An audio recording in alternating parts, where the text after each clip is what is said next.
और इसी बीच बड़ी खबर, पीए की हत्या पर शुभेंदु अधिकारी बोले, कहा हत्या को सुनियोजित तरीके से अंजाम दिया गया है। हत्या प्लान करके की गई है, यह भी शुभेंदु अधिकारी कहते नजर आए। और वो ये कह रहे हैं कि 2-3 दिन से रैकी कर रहे थे बदमाश, उसके बावजूद भी पुलिस ने इसे समझने के लिए और रोकने की कोशिश नहीं की।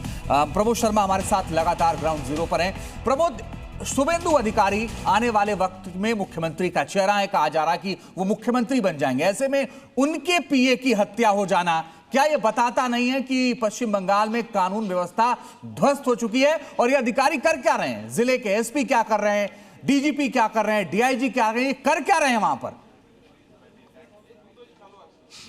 ये तो वो बताएंगे ना, वो तो बोल नहीं पाते हैं। अब यह जबान देख लीजिए, एक कमर में पिस्टल तो लटकी है। यदि ये चलती होती और बदमाश गुंडे बदमाशों के लिए यदि ये उठी होती कमर में लटकाने के बजाय, शोभा बढ़ाने के बजाय, तो ऐसी घटनाएं सामने नहीं आती।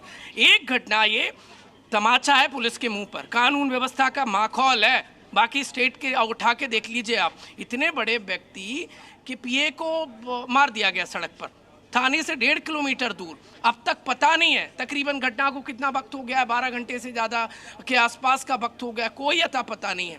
वो कार से आते हैं, बाइक से भाग जाते हैं, प्रॉपर रैकी की सेफ जगह उन्हें ये मिली, आसपास कई सीसीटीवी कैमरे लगे हुए, लेकिन कहीं कोई कैद नहीं हुए।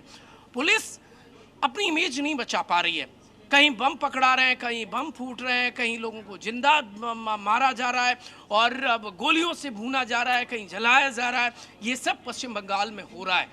पश्चिम बंगाल में लॉ एंड ऑर्डर नाम की कोई व्यवस्था नहीं है और मशीनरी का ये सबसे बड़ा फेलियर है। एक बार फिर से देख लीजिए, वो कांच के टुकड़े जैसे हैं, वो तो कांच टूटा पड़ा है, लेकिन ऐसी कानून व्यवस्था के टुकड़े पड़े हैं ऐसे ऐसे।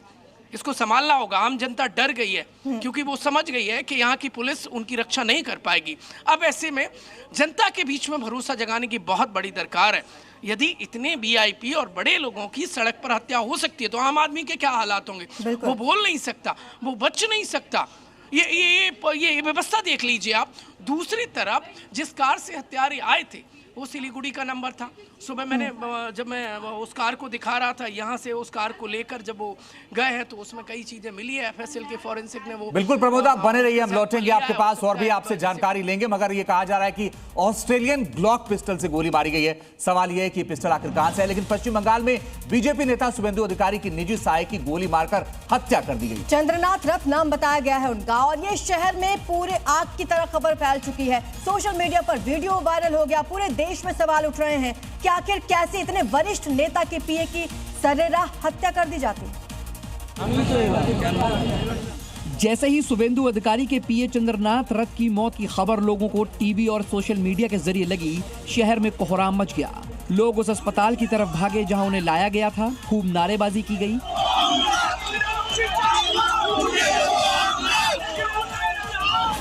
जानकारी मिलते ही शुभेंदु अधिकारी, सुकांत मजूमदार और कई बड़े नेता उस वक्त अस्पताल के सामने बीजेपी कार्यकर्ताओं और उनके समर्थकों का भारी हुजूम लग गया और लोगों में गुस्सा दिखाई दिया। दिल्ली से हमारी गृह मंत्री से लेकर राष्ट्रीय अध्यक्ष से लेकर संतोष जी से लेकर सबने जानकारी लिया है। चुने हुए विधायक सब अपने अपने क्षेत्र छोड़कर ये जो हुआ है इसके लिए परिवार का साथ और हमारी वारकार का साथ रहने के लिए आया है। हम लोग इंतजार करेगा। पुलिस ने कुछ ना कुछ क्लू उनको मिला है, पुलिस ही कार्रवाई करेगा। डीजीपी देख रहा है, तब धीरे धीरे गुंडा को सफाई करने का काम शुरू हो जाएगा। किसी तरह की कोई अनहोनी ना हो, इसके लिए भारी संख्या में जगह जगह पुलिस लगाई गई है। इलाके में नाकेबंदी कर दी गई है और हमलावरों की तलाश जारी है।